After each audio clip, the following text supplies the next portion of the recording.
여러분 안녕하세요. 예수 그리스도의 이름으로 여러분을 축복합니다. 오늘을 마지막으로 오늘 은혜 영상은 중단됩니다. 자세한 내용은 따로 올린 공지 영상을 여러분들이 참고해 주시기를 바랍니다. 오늘 은혜 영상은 중단되지만 앞으로도 온라인으로 말씀을 나누는 사역은 계속하려고 합니다. 여러분 기도로 후원해 주시기를 바랍니다. 오늘 함께 기도하심으로써 오늘 예배를 하나님께 올려드리겠습니다.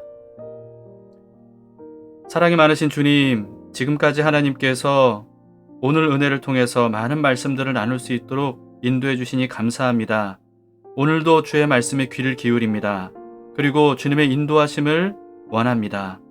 변함없으신 주님께서 우리와 함께 하셔서 우리의 이 예배를 통해서 하나님의 인도하심을 받을 수 있도록 은혜를 베풀어 주시옵소서. 예수님 이름으로 기도합니다. 아멘. 네, 함께 찬양하시겠습니다. 우리의 온 마음을 다해서 고백합시다. 주 없인 살 수 없네.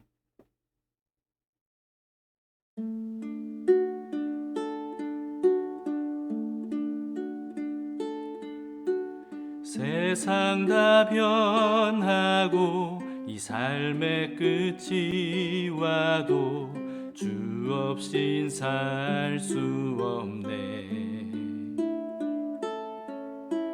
주만이 내 영광 변치 않는 진리 주 없인 살 수 없네.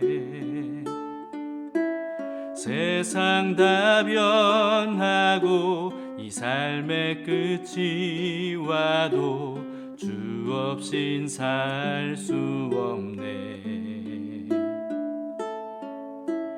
주만이 내 영광 변치 않는 진리 주 없인 살 수 없네. 내 주 없인 살 수 없네. 내 주 없인 살 수 없네. 내 인생의 등대 내 삶의 소망 내 주 없인 살 수 없네. 좋으신 아버지 진실하신 친구 주 없인 살 수 없네. 내 소망 내 위로 내 영광 내 기쁨 주 없인 살 수 없네. 내 주 없인 살 수 없네. 내 주 없인 살 수 없네. 내 인생의 등대 내 삶의 소망 내 주 없인 살 수 없네. 내 주 없인 살 수 없네. 내 주 없인 살 수 없네. 내 인생의 등대 내 삶의 소망 내 주 없인 살 수 없네. 내 주 없인 살 수 없네. 내 주 없인 살 수 없네. 내 인생의 등대 내 삶의 소망 내 주 없인 살 수 없네. 내 인생의 등대 내 삶의 소망 내 주 없인 살 수 없네.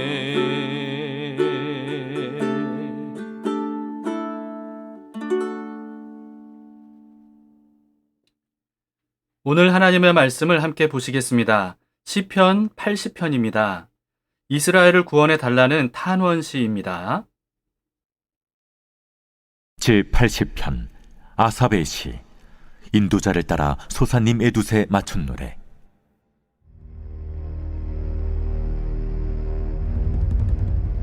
요셉을 양떼같이 인도하시는 이스라엘의 목자여, 귀를 기울이소서.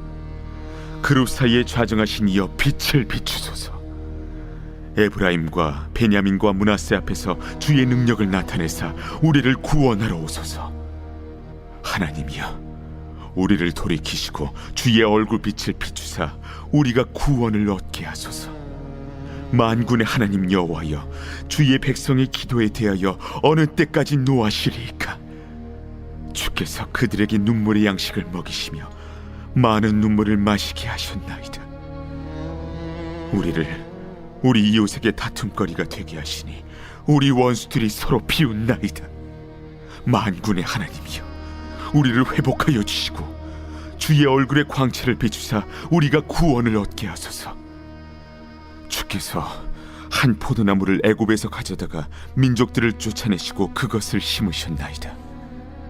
주께서 그 앞서 가꾸셨으므로 그 뿌리가 깊이 박혀서 땅에 가득하며 그 그늘이 산들을 가리고 그 가지는 하나님의 백향목 같으며 그 가지가 바닥까지 뻗고 넝쿨이 강까지 미쳤거늘 주께서 어찌하여 그 담을 허시사 길을 지나가는 모든 이들이 그것을 따게 하셨나이까?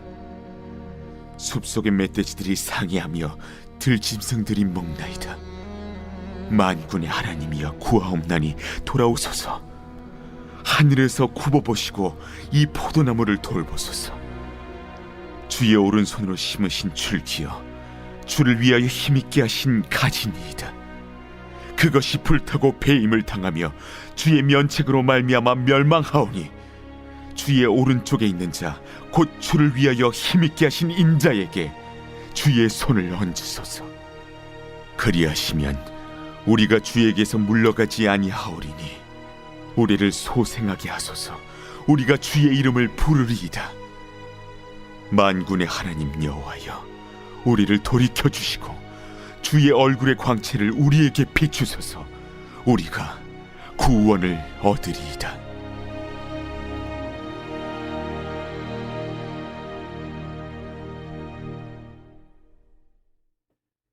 오늘 시는 언제 어떤 배경에서 기록된 시겠습니까? 많은 사람들은요, 이 시를 북이스라엘이 아시리아에게 멸망당했던 주전 722년을 배경으로 한다고 주장을 합니다. 1, 2절을 근거로 내세우는데요. 1절, 2절 보시겠습니다. 요셉을 양떼같이 인도하시는 이스라엘의 목자여, 귀를 기울이소서. 그룹 사이에 좌정하신 이여, 빛을 비추소서. 에브라임과 베냐민과 므낫세 앞에서 주의 능력을 나타내사 우리를 구원하러 오소서. 여기에 언급된 지파들이 모두가 다 북이스라엘에 속한 지파이기 때문에 그래서 북이스라엘의 멸망을 배경으로 한 시다, 이렇게 주장을 하는 거죠. 에브라임과 므낫세는 요셉의 아들들이었습니다. 그런데 이 두 아들들이 각각 한 지파씩 두 지파로 나눠지게 된 거죠. 그러나 그런 이유로 북이스라엘의 멸망에 대한 시라고 이해하기에는요, 나머지 북이스라엘 지파들이 너무 많습니다. 1, 2절에 언급된 지파들의 공통점으로 따지자면 사실은 더 독특한 점이 있습니다. 모두 야곱의 네 아내들 중에서 라헬에게서 나온 자손들이라는 점입니다. 라헬이 낳은 아들은 요셉과 베냐민 단 2명이었죠. 시인은 왜 라헬을 통해서 나온 자손들만 여기에 언급을 했을까요?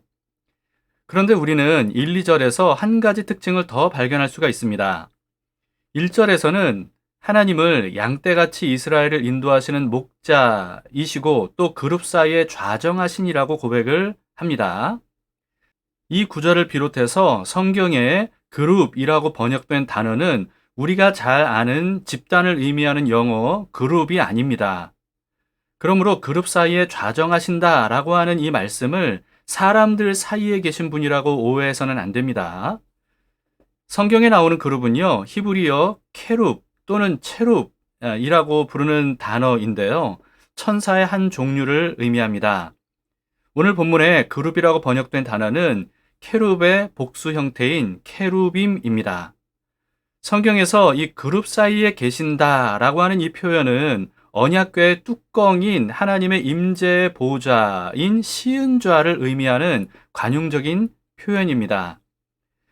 그룹 사이에 좌정하신 이라고 하는 말은 언약궤 위에 임재하신 하나님이라고 하는 뜻이죠. 시은좌 위에 앉아 계신 주님이시다라고 하는 뜻입니다. 즉 1절은 출애굽한 이스라엘 백성들이 언약궤에 임재하신 하나님의 인도하심을 따라서 광야에서 행진하는 모습을 묘사하고 있는 겁니다. 2절에 에브라임과 베냐민과 므낫세 지파는요, 광야를 행진할 때 언약궤 바로 뒤에 따르도록 하나님께서 배치해 주신 세 지파였습니다. 하나님은 민수기에서 이스라엘이 진을 칠 때, 그리고 또 행진할 때 12지파가 어디에 위치해야 되는지를 다 지정을 해주셨는데요. 그 기록들을 종합해 보자면 이스라엘이 행진할 때 고핫 자손이 언약궤를 맵니다. 민수기 3장 31절에 그렇게 나와 있고요. 그런 고핫 자손은요, 앞에 6지파, 뒤에 6지파, 그 가운데에 위치하게 됩니다. 민수기 10장 21절의 말씀입니다. 즉 언약궤는 12지파 중앙에 위치가 되도록 되어 있었던 겁니다. 2절에 에브라임, 베냐민, 므낫세 지파는요, 언약궤를 맨 고핫 자손 바로 뒤에 따라오도록 그렇게 하나님께서 배치해 주셨던 겁니다. 민수기 10장 22절에서 24절을 보시면 확인하실 수가 있습니다. 그런데 성경을 보면 언약궤가 모든 이스라엘 백성들 가장 앞에서 앞장서서 가고, 그리고 모든 지파가 그 뒤를 따르는 대형 일대가 있었다는 것을 분명히 볼 수가 있습니다. 그렇기 때문에 언약궤의 위치가 이 행진할 때 정확히 어디였는지 이걸 확정지어 말하기는 참 어려울 것 같아요. 아마도 기본적인 위치는 모든 지파들의 중앙 자리인데, 그런데 하나님께서 때로는 맨 앞에서 이스라엘 백성들을 인도하도록 하셨던 게 아닌가 싶습니다. 그런데 언약궤가 맨 앞에서 가든 또는 중앙에서 가든 핵심이 뭐겠습니까? 하나님의 임재와 그리고 말씀을 상징하는 언약궤로 하나님께서 마치 양떼들을 인도하시듯이 광야에서 이스라엘 백성들을 인도하셨다는 사실입니다. 시인은 이와 같이 하나님께서 광야에서 이스라엘 백성들을 인도하시고 보호하셨던 때와 같이 지금도 이스라엘을 구원하시고 인도해 주시기를 간구하고 있는 겁니다. 여전히 어떤 배경과 상황에서 쓴 시인지 정확히 알 수는 없어 보입니다. 그러나 이스라엘이 하나님의 징계로 이방 민족들에게 고통을 당하던 시기였다는 것만큼은 우리는 알 수가 있죠. 북이스라엘이 멸망할 때였을 수도 있고요. 남유다가 멸망할 때일 수도 있어 보입니다. 시인은 하나님께서 이스라엘에게 노하셨기 때문에 고통을 당하고 있다고 고백합니다. 4절에서 6절을 보시겠습니다. 만군의 하나님 여호와여, 주의 백성이 기도에 대하여 어느 때까지 노하시리까? 주께서 그들에게 눈물의 양식을 먹이시며 많은 눈물을 마시게 하셨나이다. 우리를 우리 이웃에게 다툼거리가 되게 하시니 우리 원수들이 서로 비웃나이다. 이웃의 원수들이 비웃는다는 내용은요, 어제 본문인 시 79편에서도 우리가 볼 수 있었죠. 이로 보건대 남유다 멸망 후에 기록되었던 시편 79편과 비슷한 시기와 배경에서 기록된 시로 보입니다. 시인은 이번에는 이스라엘을 하나님께서 심으신 포도나무로 비유를 합니다. 8절을 보시겠습니다. 주께서 한 포도나무를 애굽에서 가져다가 민족들을 쫓아내시고 그것을 삼으셨나이다. 하나님은 이스라엘을 이집트에서 나오게 하신 후에 가나안 땅으로 들어가서 정착하게 하셨죠. 바로 그것을 말하고 있는 겁니다. 9절에서 11절을 보시겠습니다. 주께서 그 앞서 가꾸셨으므로 그 뿌리가 깊이 박혀서 땅에 가득하며 그 그늘이 산들을 가리고 그 가지는 하나님의 백향목 같으며 그 가지가 바닥까지 뻗고 넝쿨이 강까지 미쳤거늘. 하나님께서 이스라엘을 번성하게 하셨다는 표현입니다. 이스라엘의 전성기였던 이 다윗과 솔로몬의 시대를 의미하는 것으로 보입니다. 그런데 그토록 번성했던 이스라엘을 하나님께서 이방 민족들에게 넘기셨다는 겁니다. 12절 13절을 보세요. 주께서 어찌하여 그 담을 허시사 길을 지나가는 모든 이들이 그것을 따게 하셨나이까? 숲속의 멧돼지들이 상해하며 들짐승들이 먹나이다. 마치 포도원에 담이 허물어져서 들짐승들이 마구 들어와서 다 먹어치우고 짓밟는 것처럼 이스라엘이 이방 민족들에게 약탈을 당하고 짓밟혔다고 탄식하는 겁니다. 성경에는 이스라엘을 포도나무 또는 포도원으로 비유하는 말씀들이 참 많이 나옵니다. 농부이신 하나님께서 이스라엘을 포도원처럼 정성껏 가꾸셨습니다. 그런데 좋은 열매를 맺지 않고 나쁜 열매들을 맺었다는 거예요. 포도나무들이요. 한두 번이 아니라 번번이 나쁜 열매를 맺었다는 겁니다. 결국 하나님께서 이렇게 하실 것이라고 이사야를 통해서 말씀하셨습니다. 이사야 5장 5절에서 6절을 읽어드리겠습니다. 이제 내가 내 포도원에 어떻게 행할지를 너희에게 이르리라. 내가 그 울타리를 걷어 먹힘을 당하게 하며 그 담을 헐어 짓밟히게 할 것이요. 내가 그것을 황폐하게 하리니 다시는 가지를 자름이나 북을 돋우지 못하여 찔레와 가시가 날 것이며 내가 또 구름에게 명하여 그 위에 비를 내리지 못하게 하리라. 이 말씀은 남유다의 멸망에 대한 경고의 메시지였습니다. 시인은 이사야의 이 말씀을 인용을 하면서 그 일이 실제로 일어났다고 슬퍼하고 탄식하고 있는 겁니다. 그러면서 한 번 더 기회를 달라고 하나님께 부탁을 드립니다. 14절 15절을 보시겠습니다. 만군의 하나님이여 구하옵나니 돌아오소서. 하늘에서 굽어보시고 이 포도나무를 돌보소서. 주의 오른손으로 심으신 줄기요 주를 위하여 힘있게 하신 가지니이다. 하나님께서 직접 심으시고 자라게 하신 이스라엘이기 때문에 아깝게 여겨달라고 말씀드리는 겁니다. 후에 예수님은요, 이 시인의 기도에 마치 응답이라도 하시듯이 이렇게 말씀하셨습니다. 누가복음 13장 6절에서 9절입니다.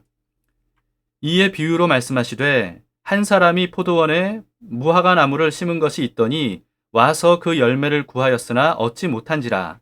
포도원 지기에게 이르되 내가 3년을 와서 이 무화과 나무에서 열매를 구하되 얻지 못하니 찍어버리라. 어찌 땅만 버리게 하겠느냐. 대답하여 이르되 주인이여 금년에도 그대로 두소서. 내가 두릅하고 거름을 줄이니 이후에 만일 열매가 열면 좋거니와 그렇지 않으면 찍어버리소서 하였다 하시니라. 포도원 지기에게 열매를 맺지 못하는 나무를 찍어버리라고 명한 주인은 누구를 의미하겠습니까? 하나님이시죠. 하나님의 명령에 다시 열심히 키워볼 테니까 1년 반 더 기회를 달라고 했던 이 포도원 지기는 누구를 상징하겠습니까? 예수님이십니다. 이처럼 예수님은 가망없어 보이는 사람들이 다시 기회를 얻을 수 있도록 구원해 주시는 분이십니다. 예수님의 이 말씀이 본문의 기도를 드린 시인에게 응답하신 것이라는 사실을 우리는 오늘 본문의 다음 구절을 통해서 확인해 볼 수 있을 것 같습니다. 17절입니다. 주의 오른쪽에 있는 자, 곧 주를 위하여 힘있게 하신 인자에게 주의 손을 얹으소서. 인자에게 주의 손을 얹으소서라고 한 이 기도는요, 주의 오른쪽에 있는 인자에게 하나님의 권세를 부여해 달라고 기도하는 겁니다. 주의 오른쪽에 있는 자, 주를 위하여 힘있게 하신 인자, 여러분 누구를 의미합니까? 이스라엘을 통해서 장차 오실 메시아이신 예수 그리스도를 의미합니다. 이 시를 쓴 아삽 자손은요, 다윗이 쓴 시 110편을 잘 알고 있었을 겁니다. 다윗은 시편 110편 1절에서 이렇게 노래했습니다. 여호와께서 내 주에게 말씀하시기를 내가 내 원수들로 내 발판이 되게 하기까지 너는 내 오른쪽에 앉아 있으라 하셨도다. 여호와께서 다윗의 주에게 오른쪽에 앉으라고 말씀하셨다고 다윗이 증언했습니다. 다윗이 말한 주는요, 메시아이신 그리스도 예수님을 의미하죠. 신약 성경에는 부활하신 그리스도께서 하나님 우편에 앉으셨다는 말씀들이 굉장히 많이 나옵니다. 마가복음 16장 19절을 보세요. 주 예수께서 말씀을 마치신 후에 하늘로 올려지사 하나님 우편에 앉으시니라. 부활하신 예수님께서 승천하셔서 하나님 우편에 앉으셨다는 것을 말씀하는 겁니다. 베드로전서 3장 22절에서도요, 이렇게 말씀합니다. 그는 하늘에 오르사 하나님 우편에 계시니 천사들과 권세들과 능력들이 그에게 복종하느니라. 하늘과 땅의 권세를 받으신 예수 그리스도는요, 오늘 시인의 기도에 응답으로 오신 분이십니다. 나쁜 열매를 맺는 포도나무 같은 이스라엘에게, 그리고 우리에게 다시금 기회를 주시기 위해서 오신 포도원 지기이신 분이죠. 예수님은 그동안 나쁜 열매를 맺어왔던 우리를 구원하셔서 다시 두루 걸음을 주시면서 정성껏 가꾸어 주시는 포도원 지기이십니다. 광야에서 목자 없는 양들처럼 방황하다가 맹수에게 잡아먹힐 수밖에 없었던 우리를 구원하시기 위해서, 인도해 주시기 위해서 선한 목자로 찾아오신 분이시고요. 그룹 사이에 좌정하시는 하나님이십니다. 예수님은 고통에 처한 모든 사람들의 부르짐과 기도에 응답이 되어 주시려고 오신 분이십니다. 그러므로 예수님을 믿고 그 인도하심에 따르기를 바랍니다. 시인은 이렇게 말합니다. 18절을 보세요. 그리하시면 우리가 주에게서 물러가지 아니하오리니 우리를 소생하게 하소서. 우리가 주의 이름을 부르리이다. 시인처럼 우리도 다시는 주에게서 물러가지 않고 주의 이름을 부르고 의지하겠습니다. 이렇게 주님께 기도하고 고백할 수 있기를 바랍니다. 오늘 본문에는요, 후렴처럼 반복되는 구절이 있습니다. 3절에 보세요. 하나님이여 우리를 돌이키시고 주의 얼굴빛을 비추사 우리가 구원을 얻게 하소서. 그리고 7절입니다. 만군의 하나님이여 우리를 회복하여 주시고 주의 얼굴의 광채를 비추사 우리가 구원을 얻게 하소서. 그리고 19절입니다. 만군의 하나님 여호와여 우리를 돌이켜 주시고 주의 얼굴의 광채를 우리에게 비추소서. 우리가 구원을 얻으리이다. 우리를 회복시켜 주시고 얼굴에 광채를 비춰 주셔서 구원해 주시기를 이렇게 반복적으로 간구하고 있습니다. 그 응답으로 오신 분이 바로 예수님이십니다. 요한은 예수님을 어두운 세상에 찾아오신 참빛이라고 선포했는데요. 또 히브리서에서는 이렇게 선포합니다. 히브리서 1장 3절입니다. 이는 하나님의 영광의 광채시요 그 본체의 형상이시라. 그의 능력의 말씀으로 만물을 붙드시며 죄를 정결하게 하는 일을 하시고 높은 곳에 계신 지극히 크신 이의 우편에 앉으셨느니라. 이와 같이 예수님은 보이지 않는 하나님의 보이는 형상으로 오신 분입니다. 또 예수님은요, 하나님의 얼굴의 광채이십니다. 그 빛으로 어두운 세상에서 길을 비춰주시는 생명의 말씀이시죠. 그러므로 예수님께서 우리 모두의 기도에 대한 하나님의 응답으로 오신 분이라는 사실을 우리가 믿고 그 예수님을 함께 바라보면서 의지하기를 바랍니다. 예수님에게서 답을 찾지 못한다면 세상 그 어디에서도 우리는 답을 찾을 수가 없습니다.